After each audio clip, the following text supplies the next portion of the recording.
Here are 4 keys to success to healing chronic knee pain from patellofemoral pain syndrome. Now these 4 keys to success, I have lots of detailed information on them in the Patella Pain Recovery Program. It's an online program that I've got linked down in the description below. If you find that link, you'll learn all about the program. But let me share the keys to success. I'm going to give you kind of an overview, which I unpack in great detail in that program. Here on this chart, this is what you get access to in that program. I've got 4 phases, and I'm going to walk you through each of the phases because each one holds an important key to success in getting rid of patellofemoral pain syndrome. The first one is getting your pain under control. This is the biggest problem that people run into because they don't know, and even healthcare providers don't know what to do to get the swelling down. They'll tell you things like ice and take this medication and take this anti-inflammatory drug and get this injection that helps with the swelling, or get it drained. Some people will go and get it drained as well. They'll get fluid out of the knee in order to help the swelling, but none of those things can help in the long term. They're all short-term relief solutions. They take away the pain temporarily. The medications we know are temporary. Pain injections are also medications that we inject into the knee. Those are temporary relief. And then getting the fluid drained out of the knee usually leads to the fluid coming right back because the root problem is still there, and it's the knee responding to the excessive pressures inside the knee. But if you can do the right things to calm the pain down in the knee, it will naturally respond by not being so swollen, by not being so irritated, and better able to tolerate you doing some activity. Once you can do those right things, which I list tons of things to do for getting the pain under control in phase 1 of our program, once you can do that, then you'll move into phase 2. In phase 2, this is the second important key to success, you have to wake up key muscle groups that are weak, that are setting up too much pressure in the knee. Now the root problem of patellofemoral pain syndrome is a muscle imbalance where the quads on the front of the thigh are too strong or too dominant. And they become that way because they're usually compensating for weaknesses elsewhere. And it's usually the glute muscles on the back of the hip, the butt muscles. When you get those glute muscles working better, and they can actually turn on when you need them to, then it allows the quads on the front of the thigh right above the kneecap to calm down and only activate when they need to, which then takes pressure off the kneecap and allows your kneecap to not be irritated all the time, not become swollen again. But in most people, we have to spend a considerable amount of time. We have to slow down and stop and make sure that they can use their glute muscles without everything else firing. I mean, think about it right now. If you have patellofemoral pain syndrome, whether you're sitting or standing, whatever position you're in, try to tighten up your glute muscles. Think about engaging or squeezing your glute muscles. Just focus and tighten them up.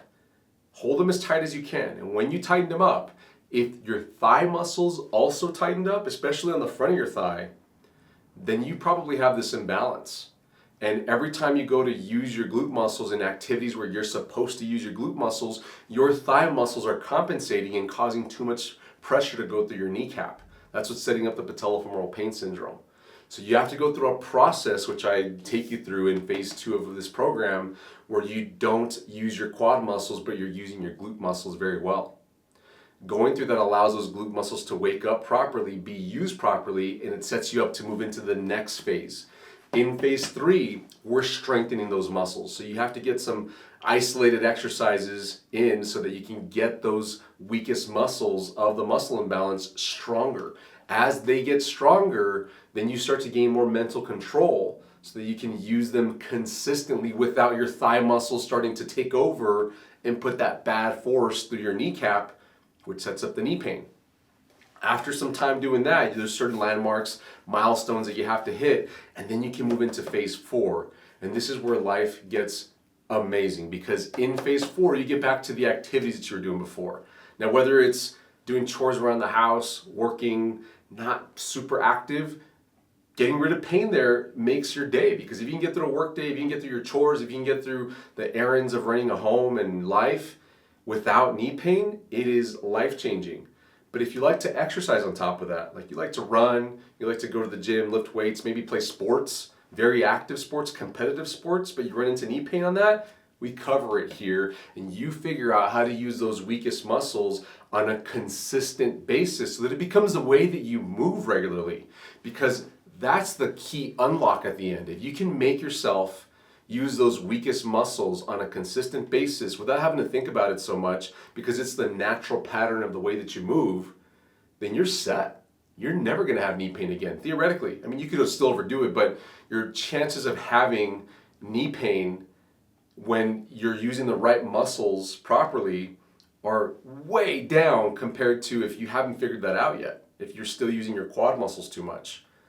So marching your way through these phases is incredibly important. It's what's going to set you up for success to get rid of patellofemoral pain syndrome and avoid a lifetime of knee problems, because patellofemoral pain syndrome leads to chondromalacia patella, which is where there's actual damage on the cartilage behind the kneecap, and then eventually you get a meniscus tear or knee arthritis in your later years. After decades with the same root problem, it sets you up for those problems and probably surgeries along the way, or just not being able to participate in the activities that you like to do. But you can fix patellofemoral pain syndrome by going through these 4 key factors and going through them methodically, so that you get to live where you want to do everything you can, do all the things that you love to do without being stopped by your knee pain. Friends, all the steps that you need to go through to get through phase 4 to where you're feeling fantastic on a consistent basis, no matter what you do, confident in your knees, it's all in the Patella Pain Recovery Program. Remember, the link for the Patella Pain Recovery Program is in the description below, and you'll also find some other helpful links for lots of free stuff that you can go do right now. Hey, if this video was helpful for you, please give us a thumbs up. Please share this with somebody you think needs to hear this. Leave a comment on here. If we've ever helped you out, please let us know. We'd love to hear about that. If you have a question, also drop a comment. We want to point you in the right direction. We want to make sure you get the help you need to make the best decisions moving forward. Thanks so much for watching, friends. I'll see you in the next video. Bye-bye.